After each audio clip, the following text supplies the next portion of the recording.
Flame climbed like a living thing, 30 feet high, licking into the Kansas dusk until the whole evening turned the color of scorched copper. Eli Dawson stood framed in his cabin doorway, not running, not yelling, just watching as his barn gave its final groan and folded in on itself with a crash of timber and a storm of sparks. 72 years old, hands carved up by honest work, a face worn tough as saddle leather. He didn't flinch when the roof finally caved.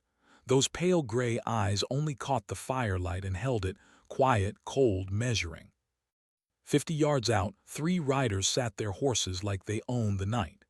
Their shapes were cut black against the blaze. The one in front, broad-shouldered, wide-brimmed hat, laughed loud enough to carry over the crackle.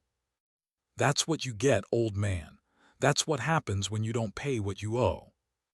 Pike Brennan, local cattle baron, the kind that didn't just buy land, he squeezed it out of men. For months he'd been leaning on small ranches across the territory, calling it protection, like a wolf calling its teeth a service. Eli had refused. 2 weeks ago he'd looked Pike straight in the face and said he'd worked that land 40 years and wouldn't hand over a single cent to a two-bit extortionist. Pike had promised consequences. Now the consequence was burning in front of him. "My hay was in that barn," Eli said, mostly to himself. His voice didn't shake. "Feed for my stock, 6 months' work." His jaw tightened. "My tack, my tools, everything." Pike nudged his horse forward a few steps, grin still hanging on him like a bad habit. "Should have paid up, should have been smart, but you had to be stubborn, had to play tough." He waved a hand at the collapsing barn. "This is just the start. Next time it's your cabin. Time after that, maybe it's you." The 2 men flanking him laughed on cue, Cleet and Vernon Hayes. Younger, mean, the kind who enjoyed a man's fear. Cleet had rope coiled on his saddle. Vernon kept brushing his gun like he couldn't wait for an excuse. Eli didn't answer right away. He was thinking about what lay under his floorboards, wrapped in oilcloth, tucked away like a piece of another life. A Sharps rifle he hadn't touched in 15 years. Hadn't needed to, but he'd kept it ready because some skills don't fade, they just sleep. Pike's voice sharpened. "I asked you a question, old man. You gonna sell, or do we come back and finish the job?" Eli lifted his eyes across the firelight. "I'll give you my answer tomorrow. Come back at noon. We'll talk terms." Pike blinked, surprised he wasn't getting a fight. Then he smiled wider. "Smart choice, Dawson, real smart. We'll be here noon sharp, have the deed ready." They turned and rode off into the thickening dark, leaving Eli alone with the flames and the ashfall silence. When the hoofbeats faded, Eli stepped back into his cabin. His hand stayed steady. His mind went clean and sharp, and deep inside him, some old, patient thing started to wake up. But before we step into what comes next, if you're enjoying this story, hit that like button. And if you're not subscribed yet, join us. And tell me what country you're listening from, because I never get tired of seeing how far these Wild West tailies travel. Stay with me till the end, because what's coming will surprise you. Eli waited until the fire burned down to embers, then walked through the smoking bones of his barn. 40 years of tools, leather, grain, hay, reduced to twisted metal and gray ruin. His horses were safe in the pasture, thank God, but the barn was gone. At his age, rebuilding would take time he didn't have. He went back inside, lit a lamp, and pulled up 3 floorboards near the stove. Beneath them was a hidden space, untouched since 1868 after his last buffalo hunt. The oilcloth bundle was still there. He unwrapped it like a man opening a grave memory. The Sharps rifle emerged, heavy, dark, and perfect, like a ghost brought back into the room. Model 1874, long octagonal barrel, nearly 12 pounds of old-world certainty. Eli had used that rifle to drop buffalo at distances most men wouldn't even believe. He won shooting contests across 3 states. The gun wasn't just steel and wood. When it was in his hands, it felt like an extension of his will. He ran his fingers over the metal, checking for rust. Found none. Still, he cleaned it anyway, out of habit, out of respect, oiled the moving parts, checked the barrel, tested the mechanism. Everything worked like it had been waiting. Then he unwrapped the ammunition, 20 hand-loaded cartridges, 90 grains of black powder behind a heavy bullet built for distance, built for final answers. He thought about Pike Brennan, about the Hayes brothers, about the laughter while his barn burned, about the threats, about 40 years of honest work being treated like kindling by a greedy man with money and followers. Eli wasn't a killer by nature. He'd hunted to live. He fought when he had to, but there's a difference between being peaceful and being harmless. Eli Dawson was not harmless. Tomorrow at noon they'd come expecting an old man ready to fold, ready to sign, ready to vanish. What they'd meet instead was the part of Eli that never forgot how to survive. He loaded 5 rounds into the sharps, set it within easy reach, and went to bed. He slept like a man who'd made his choice. Dawn broke cold and clean. Eli rose early, made coffee, fried bacon and eggs, and ate slow, not out of comfort, out of discipline. A man needed fuel for hard work. He dressed plain, canvas pants, wool shirt, leather vest, an old rancher's uniform. Then he took the sharps and walked north across his acreage, moving through cottonwoods and rocky outcrops. 300 acres, good grass, a spring-fed creek, water gold in Kansas. That creek was why Pike wanted the land. Control the water, control everything. 20 minutes later, Eli reached a low ridge that overlooked the southern approach to his cabin, about 300 yards from his front door. Perfect elevation, perfect sight lines. He'd hunted from here before. Today, he wasn't hunting deer. He stacked rocks into a steady rest, settled the rifle across them, and became still. This was what buffalo hunting taught a man: how to wait, how to breathe, how to melt into the earth until time itself stopped noticing you. Birds sang, the morning warmed, a rabbit hopped past like the world was still honest. Eli's mind drifted, his wife gone 15 years, taken by pneumonia, his daughter in Chicago, far away, rarely visiting, his son lost in a railway accident years ago. Eli had been alone a long time. Maybe that made everything simpler. Around midday, he heard horses. Distant first, then closer. The old instinct slid back into place like a well-worn glove. 3 riders appeared on the southern trail, Pike in front, the Hayes brothers flanking. They rode easy, confident, like men arriving to collect what was already theirs. Eli tracked them through the tang site. 250, 220, 200. At around 180, they'd be close enough for certainty, and far enough that they'd never see where judgment came from. Pike stopped in front of the burned barn and shouted, "Dawson, come on out, time to do business." Eli's finger rested on the trigger. His breathing slowed until the world narrowed into one clean line: sight, target, squeeze. Pike shouted again, irritation creeping in, "Don't make this harder than it needs to be." Cleet laughed. Maybe the old fool ran. Maybe he's hiding in his cabin, shaking like a leaf. Vernon touched his gun. Then we drag him out, teach him some manners.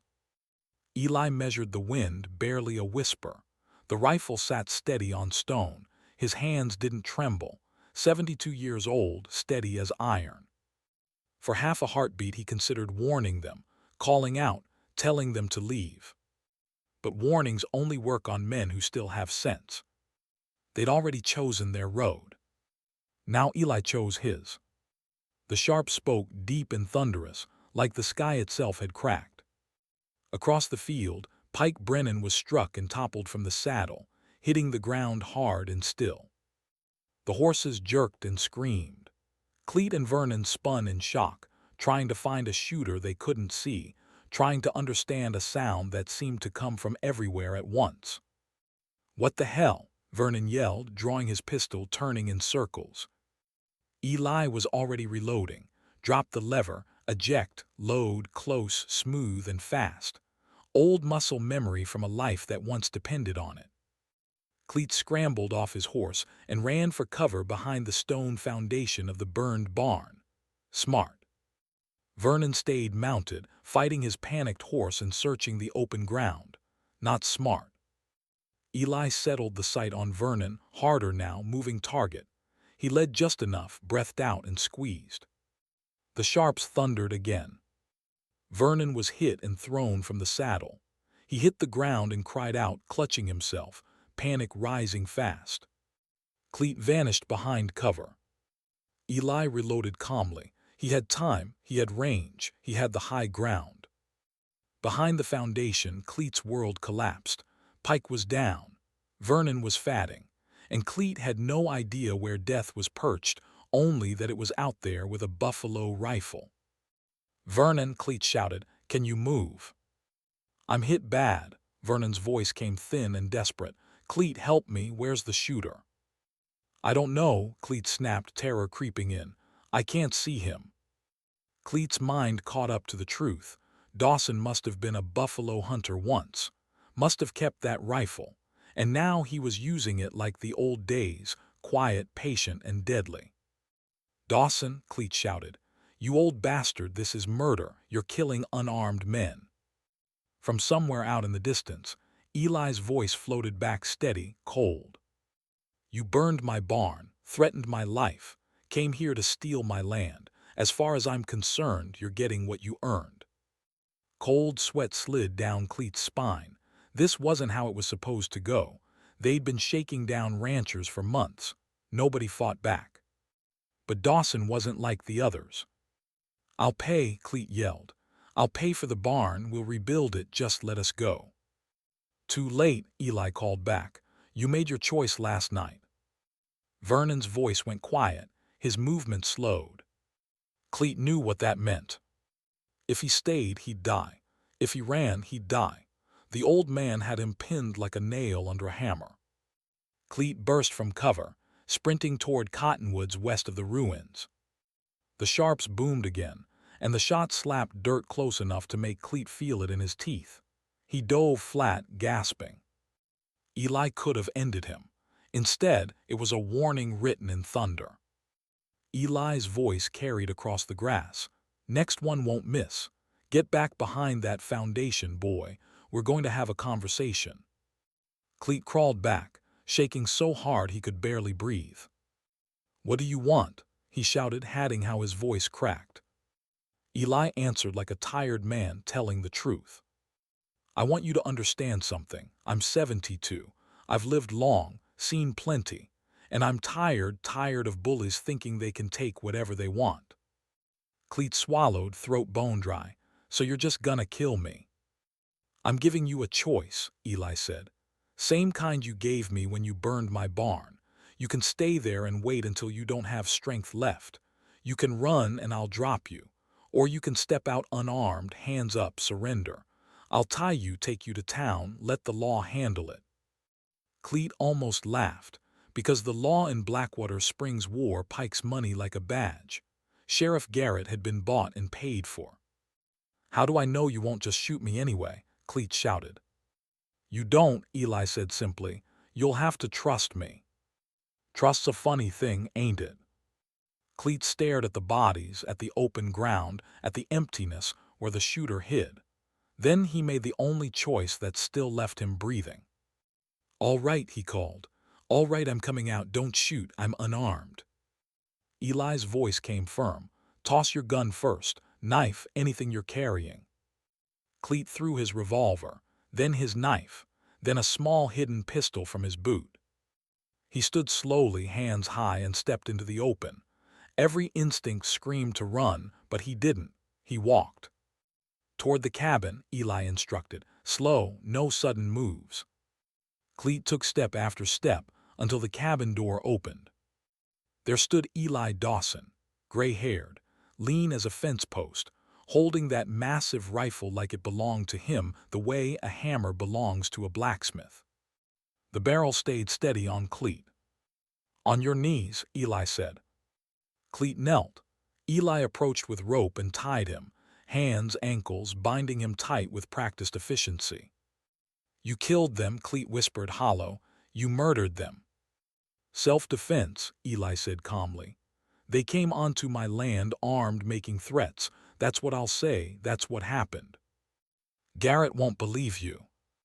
"Maybe not," Eli said, "but I've got neighbors who'll talk, folks who have been paying Pike fees, proof enough to make a sheriff think twice."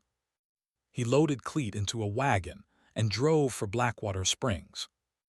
It was a small town, 200 people, one main street, the usual landmarks: saloon, general store, church, sheriff's office. Sheriff Garrett came out fast, face draining when he saw Cleet bound in the wagon bed. "What the hell happened?" Garrett demanded. "Pike Brennan burned my barn last night," Eli said. "Came back this morning threatening to kill me and take my land. I defended myself. Pike and Vernon Hayes are dead. Cleet surrendered." Garrett's expression hardened, because Pike had been his meal ticket, but his eyes also held calculation, the kind a man makes when he's balancing risk against survival. "I'll need to investigate," Garrett said carefully. "Hold you for questioning." "Fine," Eli replied. "Lock me up if you want, but you'll also be locking up the only man who can point to Pike's crimes, and folks in this town know what he was doing. They know you looked the other way." Eli leaned in, just enough for the truth to feel heavy. "This can go loud, Sheriff, or it can go quiet. Pike was a criminal who got himself killed trying to steal land. Case closed. You find honest work. I go rebuild." Garrett's jaw worked. He looked at Cleet. "That true? Pike was trying to steal Dawson's land?" Cleet didn't answer, but silence can be a confession.